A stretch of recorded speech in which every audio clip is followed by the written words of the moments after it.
യേശുവിന്റെ 12 ശിഷ്യന്മാരിൽ ഒരാളാണ് യൂദാ തദ്ദേവൂസ്. ആരാണ് ഇദ്ദേഹം? ഇദ്ദേഹത്തിന്റെ പ്രത്യേകതകൾ എന്തെല്ലാം? യേശുവിനു വേണ്ടി എന്തൊക്കെ ചെയ്തു? എന്തൊക്കെ ത്യാഗങ്ങൾ സഹിച്ചു? എങ്ങനെയൊക്കെ ശുശ്രൂഷകൾ ചെയ്തു? ഒടുവിൽ എങ്ങനെ മരിച്ചു എന്നതിനെക്കുറിച്ചാണ് ഈ എപ്പിസോഡിൽ പറയുന്നത്. യേശുവിന്റെ 12 അപ്പോസ്തലന്മാരിൽ ഒരാളാണ് യൂദാ തദ്ദേവൂസ്. ഇദ്ദേഹത്തിന് തദ്ദായി എന്നും ലാബി എന്നും പേരുകളുണ്ടായിരുന്നു. യേശുവിനെ ഒറ്റിക്കൊടുത്ത യൂദാസ് ഇസ്കരിയോത്തുമായി വേർതിരിച്ചറിയുന്നതിനാണ് ഇദ്ദേഹത്തെ തദ്ദേവൂസ് എന്ന പേര് പ്രധാനമായി ഉപയോഗിച്ചിരുന്നത്. ബൈബിളിൽ യോഹന്നാന്റെ സുവിശേഷത്തിൽ 14 അധ്യായം 22 ഇസ്കരിയോത്താവല്ലാത്ത യൂദ എന്നും രേഖപ്പെടുത്തിയിരിക്കുന്നു. യേശുവിന്റെ അമ്മയായ മറിയത്തിന്റെ സഹോദരി മേരിയുടെയും ക്ലെയോഫാസിന്റെയും മകനായിരുന്നു യൂദാ തദ്ദേവൂസ്. യേശുവിന്റെ അടുത്ത ബന്ധുവായിരുന്നു ഇദ്ദേഹം. മറ്റൊരു അപ്പോസ്തലനായ ചെറിയ യാക്കോബിന്റെ സഹോദരനായിരുന്നു എന്നും നിഗമനങ്ങളുണ്ട്. അസാധ്യമായ കാര്യങ്ങളുടെ മധ്യസ്ഥൻ എന്നാണ് ഇദ്ദേഹം ലോകമെമ്പാടും അറിയപ്പെടുന്നത്. ഹെബ്രായ ഭാഷ, ഗ്രീക്ക് ഭാഷ, അരാമിയ ഭാഷ എന്നീ 3 ഭാഷകളും നന്നായി കൈകാര്യം ചെയ്തിരുന്ന വ്യക്തിയായിരുന്നു ഇദ്ദേഹം. യേശുവും യൂദയും സംസാരിക്കുന്നത് യോഹന്നാൻ 14 അധ്യായം 22 മുതൽ നമുക്ക് കാണാൻ സാധിക്കും.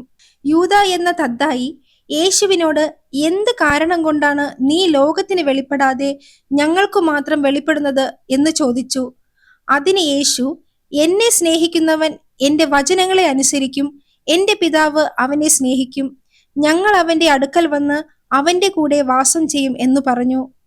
യൂദാ തദ്ദായിയെ കുറിച്ച് യോഹന്നാൻ 14 അധ്യായം ഒഴികെ വേറൊരിടത്തും പറഞ്ഞിട്ടില്ല.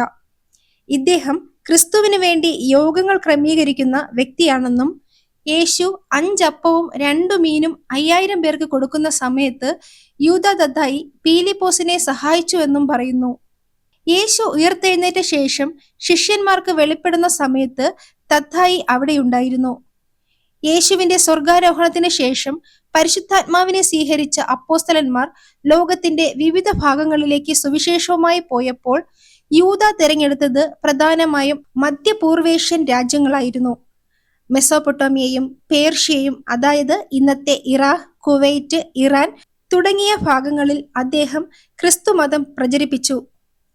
ചരിത്രപ്രസിദ്ധമായ ഒരു കഥയനുസരിച്ച് മെസോപ്പൊട്ടാമിയയിലെ എഡേസയിൽ, അതായത് ഇന്നത്തെ തുർക്കി, അവിടുത്തെ അബ്ഗാർ എന്ന രാജാവ് കുഷ്ഠരോഗം ബാധിച്ച് കഷ്ടപ്പെടുകയായിരുന്നു.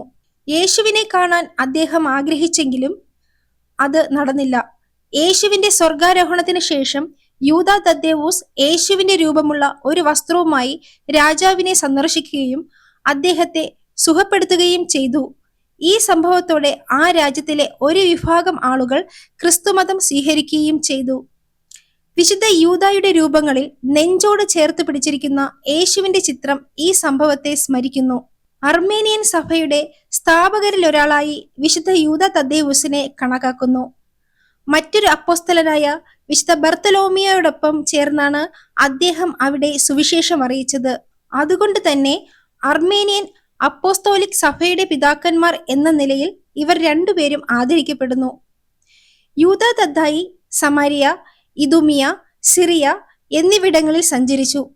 പിന്നീട് ആഫ്രിക്കൻ വൻകരയിലെ ലിബിയയിലേക്കും അദ്ദേഹം സുവിശേഷവുമായി പോയതായി ചില ചരിത്രരേഖകൾ സൂചിപ്പിക്കുന്നു. ഈ യാത്രകളിലുടനീളം അദ്ദേഹം വലിയ അത്ഭുതങ്ങൾ പ്രവർത്തിക്കുകയും അനേകരെ വിശ്വാസത്തിലേക്ക് കൊണ്ടുവരികയും ചെയ്തു. AD 65 അദ്ദേഹം പേർഷ്യയിലെത്തുകയും അവിടെ വെച്ച് മറ്റൊരു അപ്പോസ്തലനായ വിശുദ്ധ ശീമോനെ കണ്ടുമുട്ടുകയും അവർ രണ്ടുപേരും ഒരുമിച്ച് സുവിശേഷം പ്രചരണം നടത്തുകയും ചെയ്തു. എന്നാൽ പേർഷ്യയിലെ വിഗ്രഹാരാധകരായ പുരോഹിതന്മാരും ജനങ്ങളും ഇവരുടെ പ്രബോധനങ്ങളിൽ പ്രകോപിതരാവുകയും ഇവരെ വധിക്കുവാൻ തീരുമാനിക്കുകയും ചെയ്തു. ഒരിക്കൽ ഒരു വിജനമായ പ്രദേശത്ത് വലിയ വിഗ്രഹങ്ങൾ നിറഞ്ഞ ക്ഷേത്രത്തിന് മുന്നിൽ വെച്ച് ജനക്കൂട്ടം യൂദായെയും ശിമയോനെയും തടഞ്ഞു. തങ്ങളുടെ വിഗ്രഹങ്ങളെ വണങ്ങണമെന്നും അല്ലെങ്കിൽ വധിക്കുമെന്നും അവർ ഭീഷണിപ്പെടുത്തി. ആ സമയത്ത് വിശുദ്ധ യൂദ ശാന്തമായി ജനങ്ങളോട് പറഞ്ഞു, ഈ വിഗ്രഹങ്ങൾ വെറും കല്ലും മണ്ണും മാത്രമാണ്, അവയ്ക്കുള്ളിൽ വസിക്കുന്നത് ദുഷ്ടാത്മാക്കളാണ്. തുടർന്ന് അദ്ദേഹം പ്രാർത്ഥിച്ചപ്പോൾ വിഗ്രഹങ്ങൾ തകരുകയും അതിനുള്ളിൽ നിന്ന് ദുഷ്ടാത്മാക്കൾ നിലവിളിച്ചുകൊണ്ട് ഓടിപ്പോവുകയും ചെയ്തു. ഇത് കണ്ട് ജനം അത്ഭുതപ്പെട്ടെങ്കിലും പുരോഹിതരുടെ പ്രേരണയാൽ ജനം അക്രമാസക്തരായി. ഒടുവിൽ അവർ ഷീമോനെ ഈർച്ചവാൾ കൊണ്ട് അറുത്തുകൊന്നു.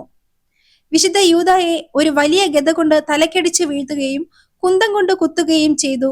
അദ്ദേഹം മരിച്ചു എന്ന് ഉറപ്പാക്കാൻ ഒരു മഴ ഉപയോഗിച്ച് ചിരച്ഛേദം ചെയ്യുകയും ചെയ്തു.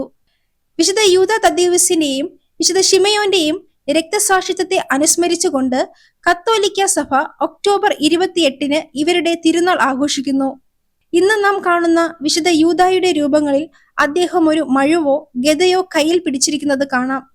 ഇത് അദ്ദേഹം നേരിട്ട ആ ക്രൂരമായ മരണത്തിന്റെ ഓമന പേരോ അടയാളമോ അല്ല, മറിച്ച് തന്റെ വിശ്വാസത്തിന് വേണ്ടി അദ്ദേഹം നൽകിയ രക്തസാക്ഷിത്വത്തിന്റെ പ്രതീകമാണ്.